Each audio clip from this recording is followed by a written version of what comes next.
Selamat pagi dan salam sejahtera kita sekalian. Kita bersyukur dalam ibadah kembali dalam ibadah kesucian hari ini. Mari kita dengan menyanyi pulang kembali.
Terima kasih Tuhan, benar Engkau sungguh baik dalam kehidupan kami. Kami bersyukur pada pagi yang indah ini. Kami kembali dapat beribadah dalam ibadah kesucian kami. Biar Engkau berkenan berkati kami dalam ibadah, memberkati ibadah kami. Ya Tuhan Yesus, kami tabiskan ibadah kami dalam nama Bapa, Anak, dan Roh Kudus. Amin. Mari kembali kita menyanyi pujian nomor 338. Mari Tuhan dengan kuasa sekarang berilah kepadamu.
Terima kasih ya Tuhan, pada saat ini kami akan mendengarkan firman-Mu. Berkati kami untuk mengerti firman-Mu. Dan bagi hamba-Mu yang akan menyampaikannya, biarlah Tuhan mengurapi hamba-Mu sehingga dapat menyampaikan firman-Mu atas berkat pertolongan Tuhan. Ini doa kami dalam nama Tuhan Yesus kami berdoa. Amin. Mari bersama-sama kita membuka pembacaan firman Tuhan dalam Kejadian pasalnya yang ketiga ayat 6 dan Kejadian pasalnya yang ke-4 ayat 6 sampai ayatnya yang ke-7. Kejadian pasal 3 ayat 6. Perempuan itu melihat bahwa buah pohon itu baik untuk dimakan dan sedap kelihatannya. Lagi pohon itu menarik memberi pengertian kamu ambil dari buah dan dimakannya, dan diberikannya juga kepada suaminya yang bersama-sama dengan dia, dan suaminya pun memakannya. Itu pembacaan yang pertama. Yang kedua, dalam Kejadian 4 ayatnya yang ke-6 sampai ayatnya yang ke-7. Firman Tuhan kepada kami, mengapa hatimu panas dan mukamu muram? Apakah mukamu tidak akan berseri jika engkau berbuat baik? Tetapi tidak berbuat baik, dosa mengintip di depan pintu. Ia akan menggoda engkau, tetapi engkau harus berkuasa atasnya. Demikian pembacaan firman Tuhan. Judul firman Tuhan pagi hari ini, berjuang memiliki cara hidup yang baik. 17 Agustus adalah hari spesial bagi bangsa Indonesia, di mana pada setiap tahunnya rakyat Indonesia akan memperingati hari kemerdekaan. Bukan hal yang mudah pada masa-masa penjajahan, rakyat Indonesia berjuang untuk mendapatkan kemerdekaan. Banyak tantangan yang harus dihadapi. Berjuang berarti ada usaha yang harus dilakukan, ada pengorbanan dan kerja keras. Memilih hidup yang baik adalah perjuangan. Nah, perjuangan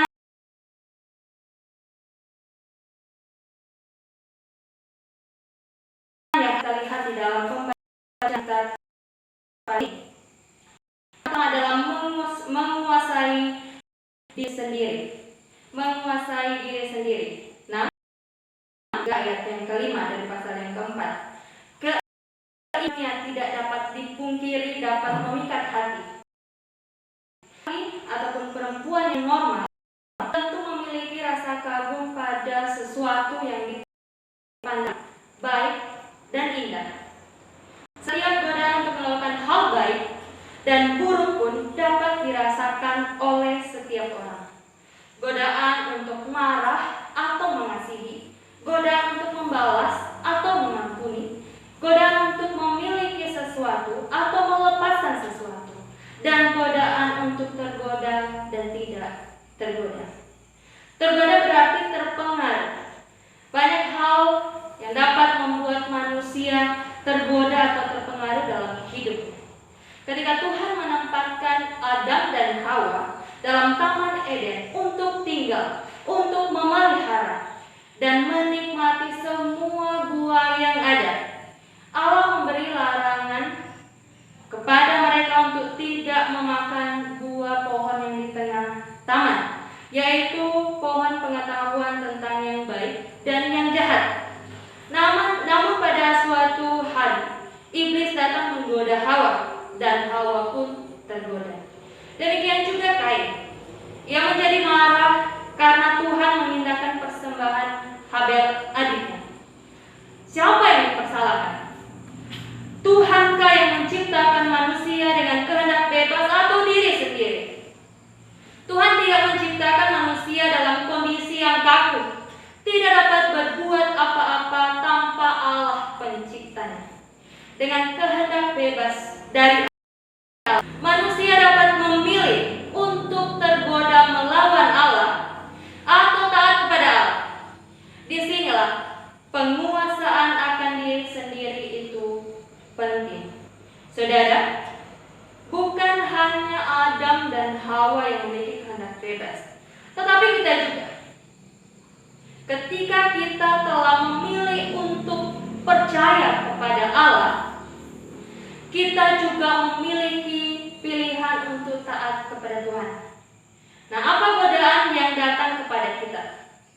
Godaan itu bisa datang dari diri kita sendiri, baik dari pikiran kita, hati kita, dan juga dari luar, entah itu orang lain atau lingkungan kita. Kita tidak bisa melarang orang atau mengendalikan orang untuk menceritakan hal buruk tentang kita atau marah di belakang kita. Tapi yang bisa kita kendalikan adalah diri kita sendiri. Kita yang mengatur suasana hati kita dan respon kita terhadap orang lain dan lingkungan kita. membuat suasana hati menjadi marah atau tenang, dan menyelesaikannya dengan baik. Maka, mari kita menguasai diri kita untuk dapat memiliki cara hidup yang baik. Itu yang pertama. Lalu yang kedua. Yang kedua adalah mau mendengar suara Allah. Kejadian pasal 4 ayat 6 sampai ayat yang ke-7. Kisah tentang Kain. Ketika Tuhan mengindahkan Habel dan persembahannya, hati Kain menjadi sangat panas dan mukanya muram. Kain sangat marah, dan dalam amarahnya ia telah merencanakan kejahatan. Tetapi Tuhan yang melihat hati menegur Kain dan mengingatkan Kain untuk berbuat baik, karena dosa sudah mengintipnya atau sudah menggodanya. Kata Tuhan, engkau harus berkuasa atasnya. Tetapi Kain tidak mengindahkan perkataan Tuhan, melainkan membunuh adiknya. Saudara, ketika kita marah dan sangat marah, segala pikiran buruk dapat muncul dalam pikiran kita. Namun sebagai orang yang percaya, sesungguhnya Tuhan tidak membiarkan kita, Dia akan mengingatkan kita. Baik melalui diri kita sendiri, dengan berpikir dengan pikiran yang positif dan mengambil penyelesaian yang baik, atau melalui orang yang dekat di sekitar kita. Namun ini adalah pilihan dari kita. Mau mendengar suara Allah yang memperingatkan kita atau memilih melepaskan amarah dengan tindakan yang semakin memperburuk keadaan dan merugikan diri sendiri, orang lain, dan lingkungan kita. Nah, oleh sebab itu, saudara, mari memilih untuk mendengar suara Allah, mau menjadi tenang, terkendali, dan mau mendengar dengan rendah hati, agar hidup kita sebagai orang percaya dapat memiliki cara hidup yang baik, baik di hadapan Allah dan juga di hadapan sesama kita. Nah, saudara, berjuang memiliki cara hidup yang baik adalah yang pertama tadi dengan menguasai diri sendiri. Dan yang kedua adalah mau mendengar suara Allah yang mengingatkan kita. Demikian firman Tuhan hari ini. Tuhan Yesus memberkati kita sekalian. Sebelum kita berdoa untuk doa syafaat dan doa untuk menutup ibadah kita, mari kita menyanyi pujian Selidik Aku, Lihat Hatiku.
Terima kasih Tuhan untuk firman-Mu yang baru saja kami dengarkan, mengingatkan kami dalam perjuangan untuk memiliki cara hidup yang baik sebagai orang percaya. Tolong kami untuk menguasai diri kami sendiri dan juga mau mendengar suara Allah yang mengingatkan kami. Ya Tuhan Yesus, kami membawa syafaat kami kepada Tuhan. Namun sebelum itu ya Tuhan, biarlah Engkau mengampuni kami dan melayakkan kehidupan kami. Kami berdoa untuk bangsa dan negara. Tuhan teruslah memberkati bangsa negara kami, pemerintah kami dari pusat sampai ke daerah-daerah, sampai ke desa kami tempat ini. Memberkati presiden, wakil presiden. Tuhan menolong mereka dalam tanggung jawab mereka. Beri sehat kuat bagi mereka Tuhan. Berkati keluarga mereka. Biarlah Tuhan akan senantiasa bersukacita bagi mereka. Kami juga berdoa ya Tuhan untuk tim medis, para dokter, dan rumah sakit yang terbuka berjuang untuk menangani pasien terpapar virus corona. Biarlah Tuhan beri sehat kuat dan Kau berkati kehidupan mereka. Bagi pasien-pasien yang terpapar virus COVID ini ya Tuhan, dimanapun mereka, baik mereka yang dirawat di rumah-rumah sakit, di tempat isolasi mandiri, dan juga di rumah-rumah mereka, Tuhan jamah, Tuhan pulihkan mereka. Kami juga berdoa untuk pelayanan Tuhan dalam bala keselamatan. Tuhan berkati pelayanan-Mu, memberkati seluruh opsir yang ada di dalamnya, bahkan seluruh jemaat yang juga tergabung di dalamnya. Biarlah Tuhan menguatkan iman kami semua dalam pelayanan ini, bersatu hati untuk senantiasa memuji dan memuliakan Tuhan. Memberkati juga ya Tuhan pelayanan Tuhan di Korups Tanah Lanto, seluruh program kami. Pada saat ini kami masih bergumul untuk program pembelian motor. Biarlah Tuhan memberkati, mencukupkan dana yang kami butuhkan. Memberkati seluruh jemaat Tuhan. Engkau melihat pada saat ini, ketika mereka beribadah di rumah mereka masing-masing, memberkati mereka, menolong mereka, membantu mereka untuk senantiasa mengandalkan Tuhan. Dan biarlah firman akan menjadi pedoman untuk jemaat Tuhan, untuk mereka pegang, untuk menjadi penuntun bagi mereka, pengingat bagi jemaat-Mu. Dan Engkau senantiasa menguatkan jemaat-Mu. Berdoa ya Tuhan Yesus, bagi jemaat Tuhan yang mengalami sakit, Tuhan jamah, Tuhan pulihkan. Dan juga jemaat Tuhan yang mengalami duka cita pada saat ini. Untuk Pak Nofri secara khususnya, beserta dengan keluarga besar, Tuhan hibur kuatkan mereka. Kami juga berdoa untuk setiap donatur yang membantu pelayanan tempat ini, Tuhan juga memberkati dan menolong kehidupan mereka semua. Ini doa kami, ini syafaat kami Tuhan. Bahkan kami akan mengakhiri ibadah kami. Kami akan kembali dalam segala aktivitas kami sepanjang hari ini, bahkan sepanjang minggu ini. Biarlah Tuhan berkenan berkati kehidupan kami, dan Tuhan akan beri keselamatan bagi kami semua. Jemaat dan berkat Tuhan, mari arahkan hati kita kepada Tuhan, dan mari kita terima berkat dari Tuhan. Tuhan memberkati engkau dan melindungi engkau. Tuhan menyinari engkau dengan wajah-Nya dan memberi engkau kasih karunia. Tuhan menghadapkan wajah-Nya kepadamu dan memberi engkau damai sejahtera. Amin. Tuhan memberkati kita. Selamat hari Minggu.